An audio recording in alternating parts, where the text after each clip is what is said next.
foguete aí. Qual vai ser a consequência desse foguete? Ela tem várias coisas implícitas, né? Mas ela tem dois eixos principais. O maior deles, o principal, a motivação do governo, né, prioritária, é uma desoneração de imposto de renda para a classe média em anos de eleição. Tá? O então candidato durante as eleições prometeu reajustar o limite do imposto de renda, né, o limite de isenção, que hoje está em R$ 1.900, ele havia prometido 5 salários mínimos. Um ano antes da eleição, ele propõe que no ano eleitoral você tenha esse limite de isenção reajustado para R$ 2.500, metade do que prometeu, mas pelo menos está entregando. Pelo menos, podemos discutir o que é esse pelo menos. Mas isso significa mais ou menos 22 bilhões de reais na mão da classe média para gastar em ano eleitoral.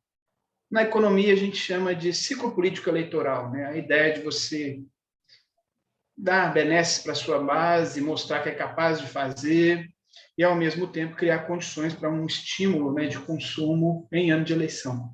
Não é novidade, tá? Não tem nada de novidade. Mas aí tem uma série de outras repercussões dessa reforma que vale a pena a gente também lidar. Bom, eu queria só lembrar, Rodrigo, que nós temos uma via de duas mãos, né? Um aumento do Bolsa Família, por um lado, para atender a um determinado público eleitoral, e o imposto de renda para atender a classe média. Você concorda com isso? Absolutamente, né? Você vê dentro de um pacote de medidas voltadas para o ano que vem, ano de eleições.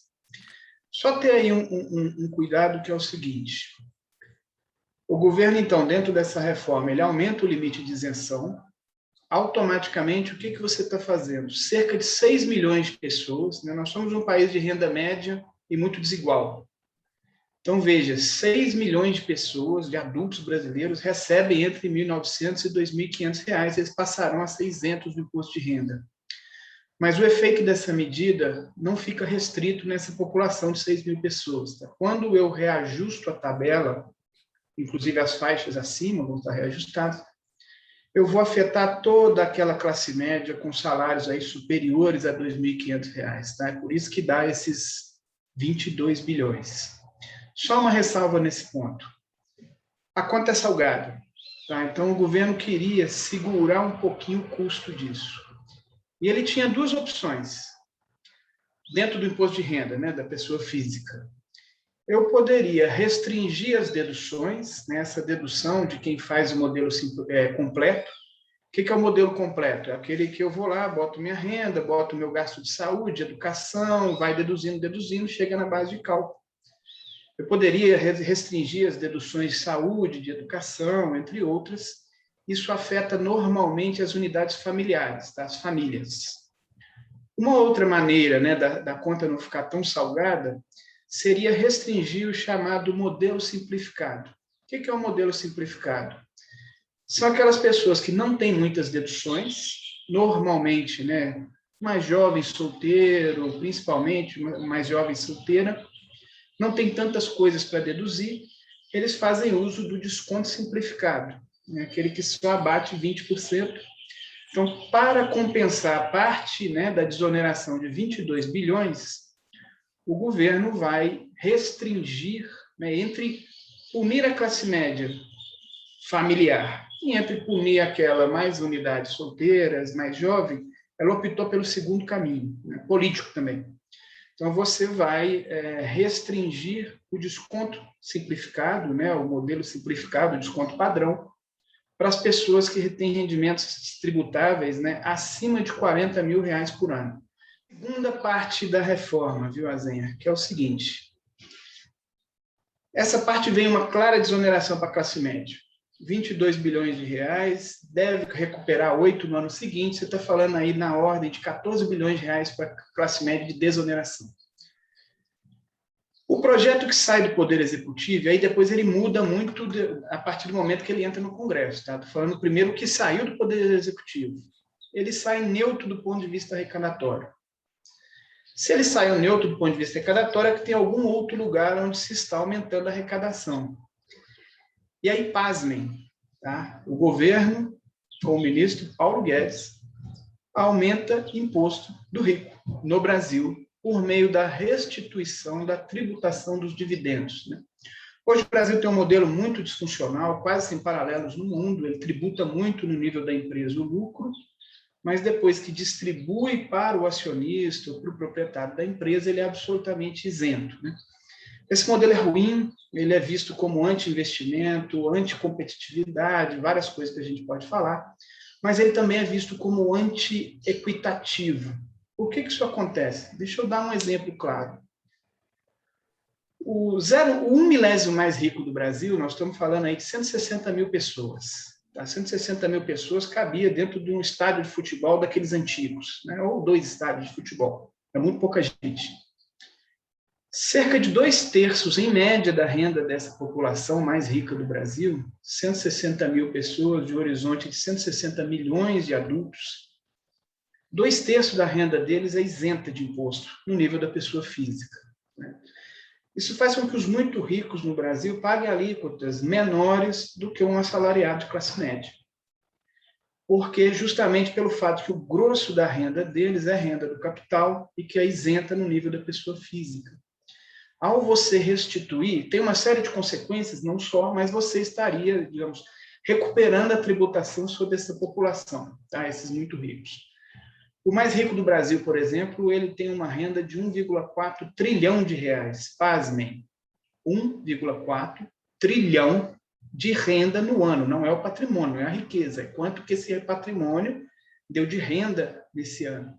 Desses 1,4 trilhão, 1,1 trilhão são isentos totalmente no nível da pessoa física. E aí, o que é o problema desse modelo, né, do ponto de vista de equidade? Eles vão dizer, olha, mas eu já paguei o imposto no nível da empresa.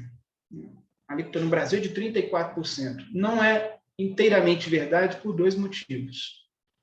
Primeiro que 34% é a máxima. Banca um pouquinho mais.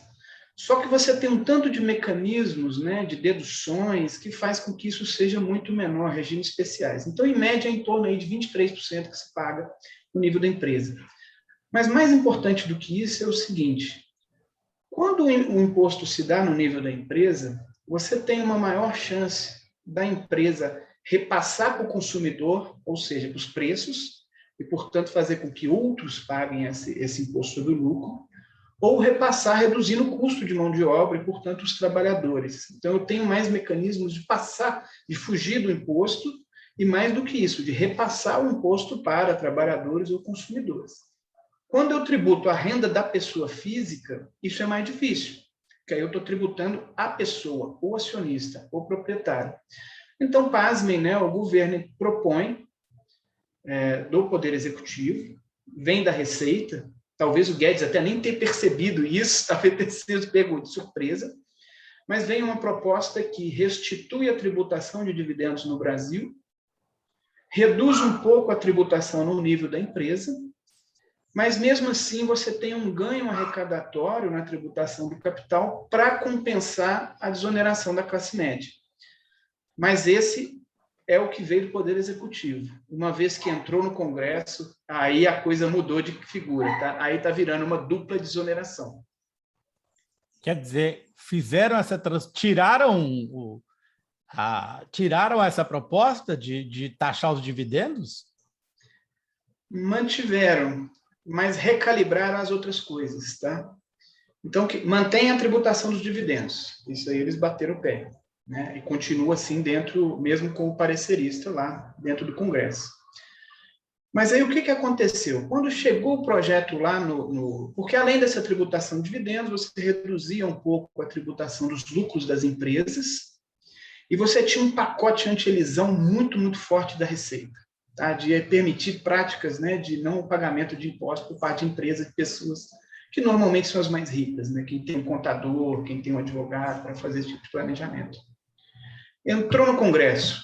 Quando entrou no Congresso, o dia seguinte, o ministro da Economia, numa live com investidores, estava dizendo: Ah, não era bem isso, babá, mais ou menos, a gente queria era sacudir o coqueiro para cair os cocos e estimular o debate, e aí diz que é o pacote de maldades da Receita. Então, automaticamente, ele tira o pé e deixa, né, o governo um pouco deixa a proposta no Congresso sem pai nem mãe, está um pouco abandonada. Nesse momento, vem os lobbies. Tá, Faria Lima, Febraban, não sei o que, tarará, e vai. Primeira coisa que o parecerista faz, tá? A redução do imposto no nível da empresa, que era modesta, de 34% para 29%, ele duplica 2,5 vezes isso. Tá? Então, era 5 pontos, vira 12,5. Joga o imposto da tributação do capital lá embaixo. Depois ele começa a tirar uma série de mecanismos da agenda antielisiva da Receita. Eu posso entrar no detalhe aqui, não vou me estender demais, mas ele começa a cair um por um. Sabe? É como se fosse um castelo de cartas, assim. Aquelas pecinhas vão se desmontando. Uhum. E aí, na prática, né, o projeto virou uma dupla desoneração. Era uma desoneração da classe média, ampliando a tributação do capital dos mais ricos. Ele se torna num projeto de dupla desoneração, tanto da classe média, imposto de pessoa física, como também da tributação do capital. O problema é que aí vem uma primeira reação, que é a dos governos estaduais e municipais. Tá? Metade do imposto de renda é compartilhado com estados e municípios. Quando o governo federal vem e propõe reduzir tão fortemente o imposto de renda, tanto para a classe média, quer dizer, na verdade, quando o Congresso, né, digamos, quando os interesses ali vão pressionando, isso vai se transformando numa grande desoneração, os representantes dos governos subnacionais, dos estados e municípios, falam, opa, nós vamos pagar metade dessa conta, gente. Não dá para ser assim. Tem que compensar. E aí você começa a ter uma pequena reversão dessa agenda. Né? Cada parecer vai surgindo, né? Ele começa a reverter para que a conta não fique tão salgada para os estados e municípios. Mas, ao mesmo tempo, surge uma terceira natureza de interesses, né? E tributação é a economia política, né? A política na sua arena, mas, né? Não a arena, mas é muito reflete, né, os interesses, os grupos de poder, os grupos de pressão. Mas aí você tem uma terceira rodada, que é quando os profissionais liberais de alta renda, advogados, contadores, economistas, médicos, etc., entram também para tentar desidratar a reforma. Então, nós estamos num momento agora que a gente não sabe o que vai dar. A gente sabe o que começou, mas é muito difícil saber o que vai sair dessa história aí. E mais do que isso, né, o Centrão está muito forte dentro do Congresso e o processo está extremamente atropelado. É muito, muito rápida a tramitação, não teve nenhuma audiência pública, não passou por nenhuma comissão, já se está falando em entrar direto no plenário e pode ser que seja amanhã. Era para ter entrado semana passada. É o paraíso dos lobistas, decidido uma questão tão importante. Né, eu acho que tudo favorece isso, né? A atual correlação de forças dentro do Congresso, a pandemia, né? A falta de uma pressão mais popular, uma falta de informação sobre do que se trata, e também um interesse em fazer a coisa andar muito rápida, pensando no ano eleitoral do ano que vem. Então, todas essas coisas juntas, né, criam uma situação propícia para isso, né?